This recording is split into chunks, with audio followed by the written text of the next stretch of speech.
The average artist views $10,000 as a lottery ticket to rent temporary attention. The elite strategic artist views $10,000 as capital to build a permanent asset engine that converts short-form saturation into direct owned revenue. Today we are breaking down the exact step-by-step master plan of how a senior music industry strategist deploys a $10,000 budget to engineer structural inevitability for their artists. If you're anyone who's been in the music industry for the last couple years, you're probably aware that there's actually a decent amount of indie labels and smaller opportunities that are willing to invest in artists, and $10,000 is a good amount that they might be willing to put into an artist. Additionally, you might be someone who's working a job every day and you've been saving for a long time to help launch your music career, and now you have this $10,000 nest egg that you're ready to really deploy and see what it can do for you in the grand scheme of things. This video is for those artists, the ones who understand fully that the music industry, just like any industry in building it, is pay to play. You have to pay to build a structure, and that structure for us is something that's unfortunately a little bit intangible, just because everything is so digital nowadays in terms of the music industry. We aren't talking necessarily about buying expensive gear or chasing surface level clout. We're actually looking at the technical blueprint to help build this career architecture system from scratch that will be untouchable and unbreakable the more it grows. The standard approach to a lot of independent artists like yourself and like me for a time is that an industry injection of capital is often putting the cart entirely before the horse.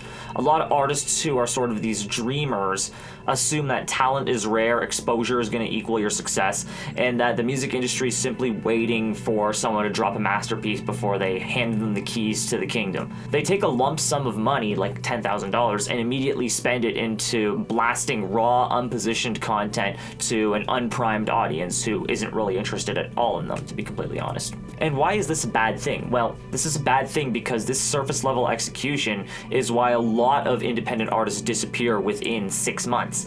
They're operating on a completely broken psychological identity that screams, if my music is good, it will automatically blow up. Sort of believing this if they build it, they will come misconception that the industry has been pushing in front of us through the artists they blow up for years now. They begin to treat their budget, these small artists, like a consumption fund instead of this operational engine to bolster their career, completely missing the transition from a casual artist to a high-level CEO. And that's kind of what I want to call out before we really get going on this thing here, that most independent artists are treating a lump sum of cash like a consumption fund to just rent that temporary attention. They'll buy things that look famous, that make you look like you're professional, and we've seen a lot of artists burn out and fail doing this too. Burning like $5,000 on a 4K cinematic music video and another $3,000 on a PR campaign that actually nets them zero actual fan conversion. And I can speak from experience on this because I've done those things. I've done both of those things and I've screwed up doing that. Like, that's $8K out of my pocket gone right there. It's different if you have like a grant or funding from an outside organization where you can kind of afford to take those risks. But if you're bankrolling yourself, then you can't really afford to take those missteps, if we're being completely honest. This is precisely why we see so many artists who are like, oh yeah, I tried the music thing one time. And it's like you look at their catalog and you see this professional music video, you hear this professional mixing, and you're like, wow, this is actually really, really good. I'm not actually going to dunk on these artists. This is actually really good. But why didn't you keep going? And then you hear the, oh man, the people weren't feeling it, like a bunch of haters didn't like it. And it's like, yeah, more likely you just spent money on the wrong thing instead of actually investing in a hardcore career architecture formula, which we teach here in Masters of Music Marketing. More about that later. This sort of spending is what we would categorize as the vanity trap. A lot of artists just spending on looking good but not actually being good in the grand scheme of the music industry. The senior music industry strategist, which we want you to be, does the opposite of spending on a vanity trap. They allocate their first quarter of their budget, $2,500, explicitly into building an asset engine. For most of us as artists, probably you included, as well as myself, one of our biggest bottlenecks that we'll face is that we're praying that a streaming algorithm will save our business. Our goal here is to actually, though, construct a system where every single top of the funnel impression is actually structurally trapped, tracked and converted into an owned database asset. And to build this sustainable independent business, our funnel architecture needs to run through these three distinct yet automated phases. And we call them the 3 C's: content, community, and commerce.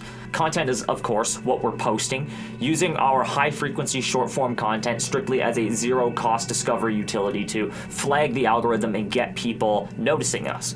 Transitioning them into our community, taking that random algorithmic attention off social platforms and into an owned CRM database using custom automated email series and SMS broadcast sequences. Things like Laylo, MailChimp, Shopify's internal email sequencing, you name it. And then finally, once we have people within our community, we can begin deploying this targeted, hyper-specific product and experience offers directly to our core database. Deploying targeted, hyper-specific products and experience offers directly to our core database once they reach a save rate above 12% on Spotify. And by doing this, we're moving our identity from an artist trying to survive on streaming payouts to someone who is operating on building long-term asset value. And that's what we need to do for small independent artists. The second major allocation requires injecting $5,000 directly into your top of funnel attention machine. This would be the content section. If you analyze the data patterns of someone who's grinding inconsistently within the music industry, their failure isn't a lack of creative talent. It's a lack of operational execution. You can have so many great ideas as an artist, but if you're not actually executing and building an engine and a foundation to capitalize on them, then you're never going to be able to do anything with it. They only create content when they feel inspired, which leads to these erratic upload schedules, algorithmic stagnation, and total creative burnout, which we don't want for you, by the way. And with this $5,000, we want to set it aside for our marketing campaigns. Of course, we want to be creating solid content as well too, but it's my personal opinion that if you're spending money on making content, expensive money like this $5,000 on making content, then chances are it's better off put somewhere else. There's a lot of artists who have been able to shoot a piece of content on absolutely no budget and actually generate a significant amount of social media attention. And we need to really start beginning to build up the content section before we can even get into the community, which is why we use this $5,000 here in this stage to help deploy this content especially. We can shoot our content for cheap. Obviously, if you need to invest in wardrobe, props, maybe even a better phone if possible, or you can just go on eBay and find yourself a cheap camera. Not necessarily cheap, but I was able to get my Canon TX3 Rebel. I was able to get that for under $200, and it works good, albeit with a few technical holdbacks, but it's still a very high quality piece of equipment.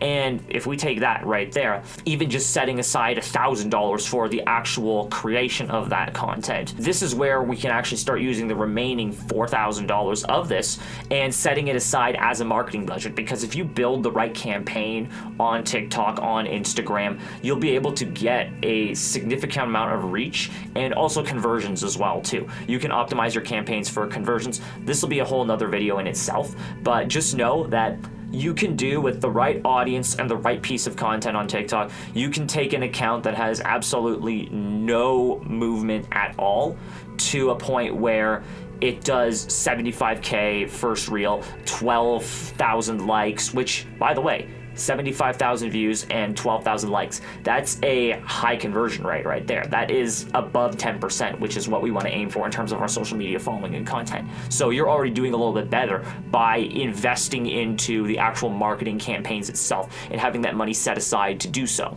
And as I've mentioned in previous videos as well too, this strategy is very, very effective if you're able to batch your content and then just act as a distributor for whenever it comes next, whatever your release period is, if it's a week, if it's a month, whatever your timeline is for that. If you're able to just batch all your content, let's say at the start of the week, the start of the month, and then just simply have to press post every day, take 5 minutes to do that, you're really cheating the system, protecting your mental health, and eliminating the dependency on daily inspiration. Once you kind of get ahead of the curve this way, everything becomes automated in a sense.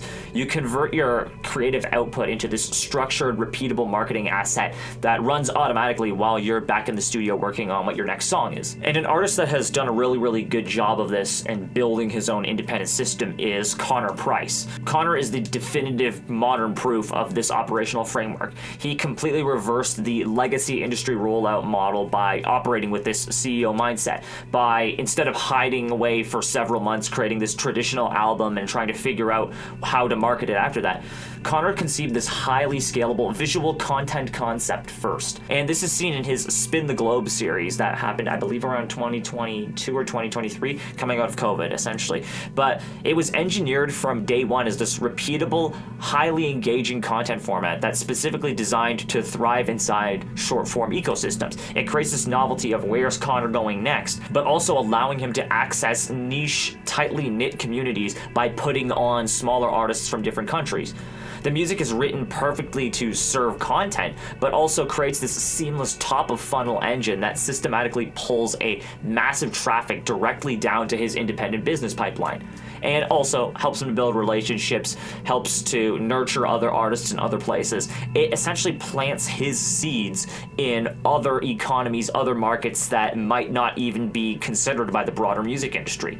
And that is incredibly powerful as an artist, using niches, using just person-to-person interpersonal connection to access brand new communities and get a hold of brand new fans. This is why collaborations are so important as artists, but that's a topic for another video. Another secret to how Connor's been able to leverage this massive organic velocity is his retention engineering. His videos are precisely edited to deliver this new visual or auditory hook every 3 to 5 seconds. We can see how he applies these good artists copy, great artists steal philosophies. The short form layout of it is this repeatable, high retention, structural pacing that allows him to be able to churn out content and batch that content. Also, he could just press post every day.